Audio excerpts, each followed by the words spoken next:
Bismillahirrahmanirrahim. Assalamualaikum warahmatullahi wabarakatuh. Jumpa kembali anak-anak kelas 4 seluruhnya SD plus Nurul Aulia.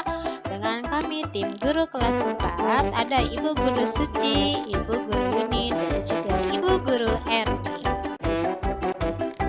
Pada kesempatan kali ini kita akan membahas tema 3, yaitu peduli terhadap makhluk hidup. Pembahasan materinya yaitu sekitar pemanfaatan sumber daya alam, dan juga kita akan membahas materi tentang bagian-bagian tubuh hewan beserta fungsi. Nah, pemanfaatan hewan sebagai sumber daya alam. Salah satu contohnya yaitu sebagai bahan makanan. Nah, kalau misalkan hewan biasanya itu bisa kita manfaatkan susunya, dagingnya, dan ada sebagian berupa telur yang bisa kita manfaatkan dari hewan. Kemudian apalagi ya? Apa ya kalau digambar kelihatannya? Betul sekali, ini adalah obat-obatan.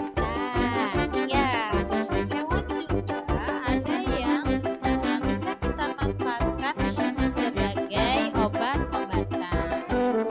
Nah, apalagi selain itu, betul sekali dimanfaatkan tenaganya oleh manusia untuk salah satunya membantu petani membajak sapi. Nah, ini adalah hewan apa ya? Coba lihat di gambarnya.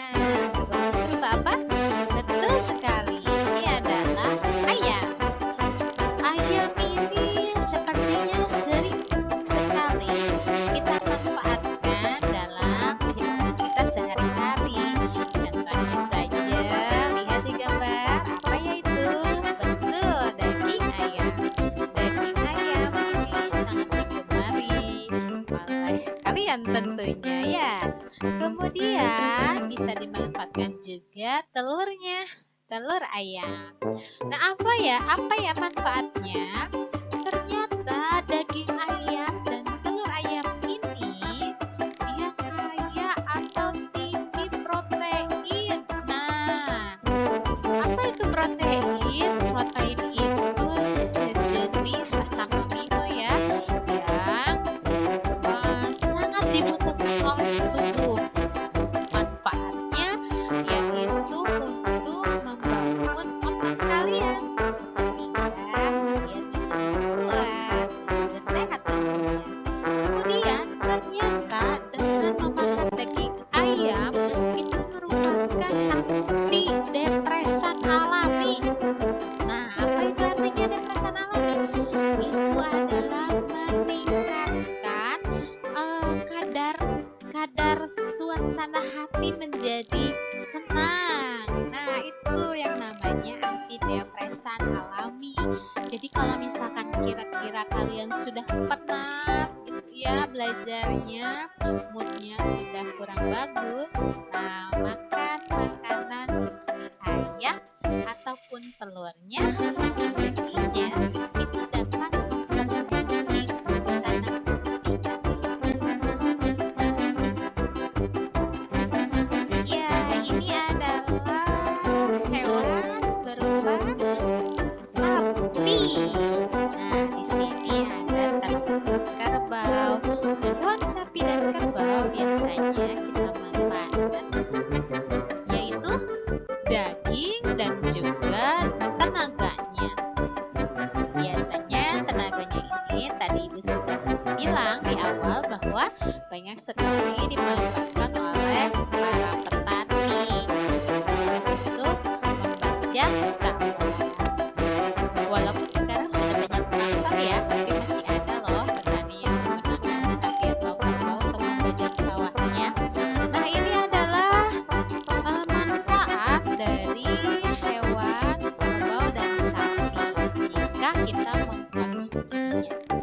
Di situ kita bisa lihat salah satunya dapat meningkatkan massa otot karena tentunya mengandung banyak protein sehingga kekebalan tubuh kita pun akan menjadi lebih baik lagi. Kemudian ternyata sapi dan kerbau juga dapat menurunkan kolesterol jahat. Apa ya kolesterol itu? Yang biasanya menyumbat kolesterol itu menyumbat saluran darah. Nah, ternyata bisa menurunkan kadar kolesterol. Kemudian dapat juga mencegah kanker, apalagi pada wanita, yaitu kanker payudara. Nah, tentunya nih kita bisa baca juga ternyata mengkonsumsi sapi dan kerbau itu bisa meningkatkan kemampuan kognitif kita. Artinya bisa membantu kita untuk menghafal pelajaran. Jadi mudah mengingat gitu. Selanjutnya adalah hewan juga berfungsi menjaga keseimbangan alam. Maksudnya apa ya? Misalkan nih kita lihat pada gambar di sini ada jaring-jaring makanan atau rantai makanan. Rumput atau padi itu biasanya suka diganggu oleh hama tikus. Nah, makanya biasanya di sawah itu suka ada ular. Ular ini yang akan memakan tikus sehingga ular ini menjadi berfungsi sebagai penjaga keseimbangan. Kenapa? Semakin banyak tikus berarti padi itu semakin banyak dimakan oleh tikus. Sehingga ketika ada ular, maka jumlah padi dan jumlah tikus itu akan tetap terjaga dengan baik.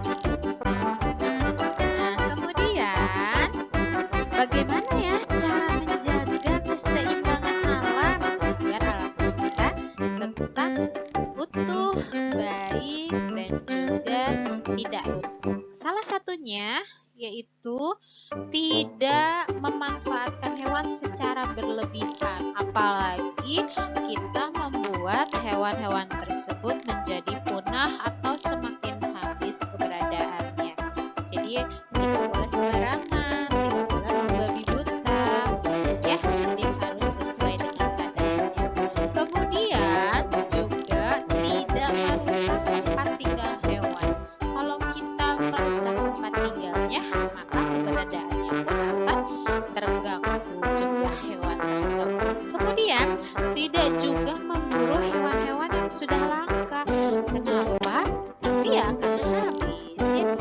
Makanya biasanya ini hewan-hewan langka ini diburu untuk perhiasan, misalkan perhiasan untuk dinding rumah, hiasan rumah, ataupun koleksi barang-barang tertentu yang menggunakan salah satu bagian tubuh hewan. Nah, itu juga tidak diperbolehkan. Nah, sekarang kita akan membahas tentang bagian-bagian tubuh hewan dan fungsinya. Salah satunya yang kita bahas adalah ikan. Ikan ini mempunyai bagian tubuh badan yang ramping. Kenapa badannya ramping? Badan yang ramping berfungsi untuk memudahkan ikan ketika bergerak di dalam air. Bagian selanjutnya yaitu mata. Mata digunakan untuk melihat lingkungan sekitar ikan ketika dia bergerak. Kemudian insang. Insang berguna untuk bernapas, yang merupakan alat pernapasan pada ikan. Kemudian ikan juga punya sirip. Sirip ini membantu ikan untuk berenang. Dan juga sisiknya. Sisiknya ini sebagai pelindung tubuhnya. Biasanya sisik ini sedikit berlendir ya, licin-licin gitu rasanya kalau dipegang. Kemudian ekornya. Ekornya ini juga membantu untuk pergerakan ikan ketika. Nah, berikutnya kita akan membahas hewan berupa kucing. Kucing ini sepertinya banyak sekali digemari dan banyak dipelihara di rumah-rumah. Nah, kucing salah satunya memiliki mata yang berfungsi untuk melihat. Kemudian, biasanya kucing ini punya kumis yang kita sebut sebagai misai. Misai ini berfungsi untuk mengetahui keadaan sekitar. Jadi, apakah keadaan sekitar kucing itu berbahaya atau tidak? Biasanya mendeteksinya yaitu dengan misai yang dimiliki oleh kucing tersebut. Kemudian, bagian tubuh hidungnya berfungsi untuk mencium bau sebagai indera pembau. Kemudian ada rambut atau bulu kucing yang berfungsi untuk menutupi bagian badannya. Kemudian kakinya berguna untuk berjalan sebagai alat penggerak. Kemudian ekornya ini berfungsi sebagai menjaga keseimbangan tubuh. Makanya biasanya kucing ini akan merasa terganggu ketika ekornya itu dipegang oleh kita. Biasanya kalau tidak mencakar dia mau menggigit ya. Nah, itu karena ekornya ini berfungsi untuk menjaga keseimbangan tubuhnya ketika dia bergerak, berjalan, berdiri ataupun dalam keadaan apapun. Itu biasanya ekornya ini akan menjaga keseimbangan tubuhnya. Kemudian bagian telinganya digunakan untuk mendengar tentunya. Berikutnya hewan katak. Katak ini memiliki mata yang berfungsi untuk melihat. Lubang hidungnya itu sebagai indera pembau. Kemudian mulutnya digunakan untuk makan dan badannya itu berguna untuk melindungi tubuh bagian dalam. Biasanya tubuh bagian dalam seperti jantungnya, perutnya, dan lain sebagainya. Kemudian kakinya ini digunakan untuk melompat karena kata angin tidak berjalan, tetapi dia melompat. Kemudian burung. Ya, burung. Lucu sekali. Burungnya sedang bernyanyi. Ya, burung mempunyai bagian mata yang berfungsi untuk melihat. Dan juga paruh burung itu untuk gunanya mengambil makanan. Biasanya ketika paruhnya ini mengambil makanan, dia mengambil sebutir atau beberapa butir pasir. Gunanya untuk membantu mencerna makanan. Jadi memang sengaja kalau burung ketika mengambil makanan di tanah itu ada tanahnya atau pasirnya yang ikut terbawa untuk membantu burung untuk mencerna makanan di dalam tubuhnya. Nah, sayapnya ini berguna untuk terbang tentunya, ekornya juga untuk membantu burung ketika terbang, kemudian badannya juga melindungi tubuhnya bagian dalam. Kemudian cakarnya ini berguna untuk mencengkram mangsa. Misalkan burung elang nih yang biasanya suka mencengkram mangsanya. Nah, tapi sebagian besar burung yang bukan pemangsa itu biasanya digunakan cakarnya untuk bertengger pada pohon atau pada dahan pohon. Kemudian di sini ada laba-laba. Ya, laba-laba ini biasanya dia membuat jaring ya ketika dia berada dalam suatu ruangan atau tempat. Nah, laba-laba ini memiliki bagian tubuh berupa kaki yang digunakan untuk berjalan, kemudian ada mulutnya untuk menghisap cairan tubuh pada mangsanya ketika mangsanya itu terjerat oleh jaring-jaring laba-laba. Kemudian ada mata untuk melihat dan juga ada yang dinamakan pedipalpus. Biasanya ini pedipalpus ini sejenis seperti taring dekat dengan mulutnya, namanya pedipalpus. Nah, ini berguna untuk memegang mangsa atau makanan ketika dia dapat makanan atau hewan lain, hewan kecil yang dia makan atau mangsanya. Nah, pedipalpus ini membantu untuk memegang mangsa. Kemudian kumbang. Biasanya kita bilang kepik ya, kepik atau kumbang. Nah, kumbang ini mempunyai bagian antena di dekat matanya yang berfungsi untuk mendeteksi keberadaan musuh. Kemudian matanya berguna untuk melihat, sayapnya untuk terbang, dan kakinya untuk berenjang. Nah, sekian Ananda kelas 4 seluruhnya SD plus Nura Alia.